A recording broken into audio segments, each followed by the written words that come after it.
With you, I can be sad with you. Just take my hand and fly up through the dreams where the skies are so clear. With you, I wanna stay with you. With you, I love the way that you. Let's run up through the clouds where the sun shines and heals. Hai semua, Assalamualaikum. Jadi, kita bersua lagi, kita berbincang bagi kertas percubaan negeri bagi paper biologi SPM. Tapi kali ini bagi negeri Johor. Okey, bagi negeri Johor. Okey, jom kita tengok soalan percubaan SPM 2020 kertas 3 bagi negeri Johor. Okey, tenaga, soalannya, tenaga yang diperlukan oleh badan dihasilkan melalui pengoksidaan sebatian organik yang diperoleh daripada makanan semasa respirasi sel. Kandungan tenaga makanan boleh ditentukan dengan membakar suatu jisim makanan dalam kalorimeter bom dengan kehadiran oksigen. Kuantiti tenaga yang dibebaskan daripada pembakaran 1 gram makanan merupakan nilai tenaga makanan tersebut. Jadi dalam soalan ni dia bagi tahu bahawa macam mana nak kira tenaga makanan, nilai tenaga dalam makanan tu. Okey, di mana di makmal dia ditentukan dengan ambil satu jisim makanan, okey, dia bakar dalam kalorimeter bom, di mana dalam kalorimeter bom ni ada oksigen lah.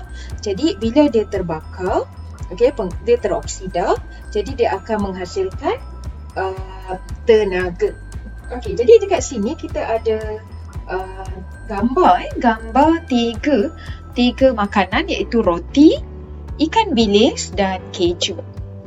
Sebagai seorang pakar pemakanan, anda diminta untuk menentukan nilai tenaga dalam sampel makanan yang diberikan dalam rajah 2. Reka bentuk satu eksperimen makmal untuk kajian anda. Perancangan eksperimen anda hendaklah meliputi aspek-aspek seperti biasa, penyataan masalah, hipotesis, pemboleh ubah, senarai radas dan bahan, prosedur eksperimen dan persembahan data. Jadi, eksperimen ni nak apa? Dia nak menentukan nilai tenaga dalam sampel makanan. Dalam 3 sampel makanan tadi, kita ada apa? Kita tengok balik. Kita ada roti, ikan bilis dan keju. Okey. Jadi, jom kita tengok macam mana nak buat laporan, nak jawab soalan ni 17 markah. Okey, mula dengan yang pertama seperti biasa adalah penyataan masalah.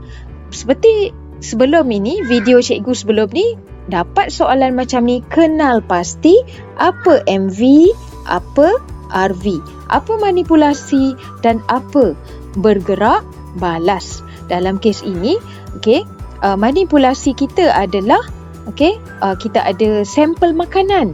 Okey, kita ada sampel makanan iaitu boleh jadi roti, boleh juga kita senaraikan roti, ikan bilis, keju ataupun sampel makanan, dan boleh ubah di manipulasi. Yang bergerak balas pula adalah nilai kalori ataupun nilai tenaga makanan tadi.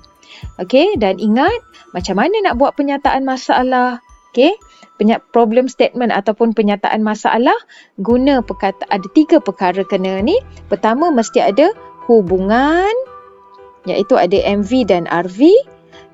Okey, lepas tu ada kata tanya, adakah, apakah, kata tanya dan tanda soal. Okey, itu mesti adalah. So, gunakan, katalah kita guna macam ni, adakah, dia kata, adakah roti? Okey, mesti ada MV kita. MV kita adalah roti, ikan bilis dan keju. Adakah roti mempunyai nilai tenaga yang lebih tinggi berbanding keju dan ikan bilis? Boleh. Atau awak jawab, adakah keju mempunyai nilai tenaga yang paling tinggi? Okey, dua-dua boleh. Jadi mesti ada MV. Kalau ini MV-nya keju, RV dia nilai tenaga. Ada kata tanya dan juga ada tanda soal. Jadi dah lengkap lah. So boleh dapat 3 markah. Okey. Next adalah hipotesis. Hipotesis seperti mana cikgu pernah bagi tahu, hipotesis boleh buat dalam 2 bentuk, sama ada perkadaran atau berbanding. Perkadaran, ingat, semakin. Cikgu ulang balik. Hipotesis ada 2 bentuk, sama ada kita buat perkadaran adalah semakin. Okey. Atau bagi perbandingan, hipotesis perbandingan mesti ada berbanding. Okey, jadi dalam kes ni semakin ni kalau dia melibatkan nombor lah. Okey. Tapi kalau dalam kes ni kita ada sampel makanan. So dia lebih sesuai untuk apa? Berbanding ataupun hipotesis perbandingan. Sekali lagi, tulis MV, tulis RV, lepas tu ada hipotesis ni, ada hubungannya. Jadi kat sini dia kata, okey, roti mempunyai, sebab kita nak guna berbanding kan. Okey. Roti mempunyai lebih nilai tenaga berbanding keju dan ikan bilis. Ataupun, ni boleh. Ataupun awak punya hipotesis, ikan bilis mempunyai nilai tenaga yang paling tinggi. Tak kisahlah. Awak buat je sebab kita belum buat eksperimen. Itu hanya hipotesis. Mana awak rasa? Okay, let's say awak kata keju mempunyai nilai tenaga lebih tinggi berbanding ikan bilis. Tak apa. Masih boleh. Okay. Tapi mesti ada MV, mesti ada RV dan ada berbanding tadi. Yang ketiga adalah pemboleh ubah. Pemboleh ubah ni macam biasalah. Pemboleh ubah macam biasa. MV tadi kita dah tahu, sampel makanan boleh. Okay. Roti, ikan bilis, keju pun boleh, tak ada masalah. Nilai tenaga dan apa CV, apa dia bergerak dimalakan dalam kes ni jisim air suling. Okey, jisim air suling. Okey, jadi sekarang kita tengok senarai radas dan bahan. Okey, jadi eksperimen ni sebenarnya macam mana? Okey, sekarang cikgu lakarkan macam mana bagi awak mesti buat eksperimen ni. Okey, mungkin awak dah lupa lah. So kita ada tabung didih. Okey, di mana di dalam ni ada termometer. Okey, ada termometer. Kemudian dekat sini nanti ada pin. Lepas tu sini ada kacang. Okey, lepas tu sini ada plastisin. Okey, lepas tu kat sini ada kapas. Okey, ingat tak yang mana? Eksperimen mana? Cikgu harap awak dah ingat lah. Sini ada kaki ritot.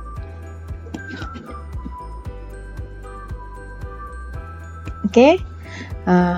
Okey, jadi sini label lah. Bila awak ni, ni lah eksperimen dia. Okey, so termometer. Lepas tu ni ada air. Okey, ada kapas. Okey, ada kaki ritot. Lepas tu kita akan guna penunu Bunsen untuk bakar. Ini plastisin lah. Okey, ni plastisin. Ni kacangnya atau sampel makanan. Okey, lepas tu ini ada pin tu. Okey, lepas tu ini gambar dia. Lepas tu ada penunu Bunsen lah. Ada penunu Bunsen akan bakar kacang. Lepas tu bila kacang tu dah start menyala, ada api, kita akan letak betul-betul di bawah air tabung didih yang berisi air suling tadi. Okey, lepas tu sambil tu kita akan kacau. Kita tengok suhu dia macam mana. Okey, jadi radas-radasnya adalah tabung didih, termometer, kaki ritot, pin, measuring cylinder ni untuk ukur berapa jisim air suling tu. Okey, Bunsen burner untuk bakar, electronic balance ni, penimbang elektronik ni untuk ukur timbang berapa jisim kacang atau sampel makanan, okey, air suling, kapas, plastisin, sampel makanan, okey, iaitu ni dikira sekali lah. Roti, keju, ikan bilis tu dikira satu markah. Okey, jadi tulislah sebanyak mungkin yang boleh. Okey, so ini radasnya. Okey, jadi next adalah prosedur. Prosedurnya kita ada macam biasa. Prosedur sekejap So prosedurnya adalah, okey, macam mana nak buat eksperimen ni? Mula-mula kita timbang. Okey, contoh roti lah. Kita timbang roti dan rekodkan berat. Okey, kita timbang roti menggunakan penimbang elektronik dan kita rekodkan berat. Kemudian kita isi tabung didih dengan 20 ml air suling. Okey, bila kita isi, kita ketatkan tabung didih dengan kaki retort. Okey, dah timbang, lepas tu isi tabung didih dengan 20 ml air suling. Kita ketatkan tabung didih tadi. Kemudian kita rekod suhu awal air di dalam tabung didih. Kemudian kita pastikan ketulan roti dicucuk dengan kuat pada hujung pin yang telah dibenamkan di dalam plastisin. So kita make sure supaya dia tak jatuh lah. Kita cucuk dengan kuat. Okey, lepas tu kita nyalakan kacang tanah tadi dengan memegangnya di dalam nyalaan penunuh Bunsen. Okey, kemudian dengan segera bila dia dah start menyala, kita letakkan dia di bawah tabung didih untuk memanaskan air di dalam tabung didih tadi. Okey, bila dah dia start kacang tu berada di bawah tabung didih, kacang yang menyala berada di bawah tabung didih tadi. Okey, kita kacau air tadi perlahan-lahan. Okey, menggunakan termometer supaya suhu dia akan tersebar dengan seragam. Dan akhir sekali, rekod suhu akhir air sebaik sahaja roti telah berhenti terbakar. Okey, kita rekod dengan menggunakan termometer. Dan kemudian kita kira nilai kalori roti dengan menggunakan formula. Okey, ini tulislah formula, iaitu nilai kalori sama dengan 4.2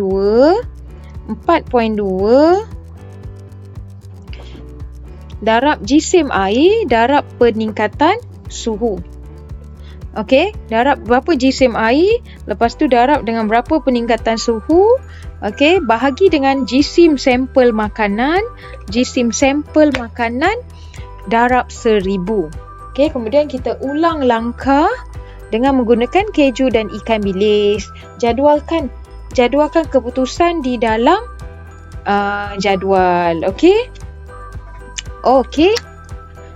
lepas tu bila dah buat, okey, jadi lepas awak dah tulis semua, lepas tu sekarang awak kena check lah, ada tak K1 sampai K5. Ingat, K1 adalah kata kerja. Kata kerja. Jadi mesti cara nak sediakan tu sekurang-kurangnya untuk selamat awak buatlah mesti ada 5. Okey, lepas tu pemboleh ubah dimalarkan ada 1. Apa yang kita malarkan dalam ni? 20 ml air suling kan? Okey, 20 ml air suling. Lepas tu apa yang bergerak balas? Bergerak balas adalah, dalam kes eksperimen ni, bergerak balas adalah nilai kalori. So bergerak balas ni yang kita bagi formula tu, nilai kalori adalah 4.2 darab jisim air darab dengan peningkatan suhu bahagi dengan jisim sampel makanan darab 1000. Okey, lepas tu untuk manipulasi, iaitu 3 sampel makanan manipulasi tu, mula-mula kita guna roti kan. Itu adalah lepas guna roti kita guna keju, kita guna ikan bilis. Itu kita kena nyatakan itu adalah K4 satu je. Dan juga langkah berjaga-jaga mesti ada 1 sekurang-kurangnya. Okey, di mana K5 ni contoh dalam kes ni kita kacau. Okey, K5 ni contohnya kita kacau. Kita kacau menggunakan termometer tu dengan perlahan. Ataupun lagi satu K5 yang boleh adalah kita pastikan ketulan roti tadi dicucuk dengan kuat, okey, pada pin.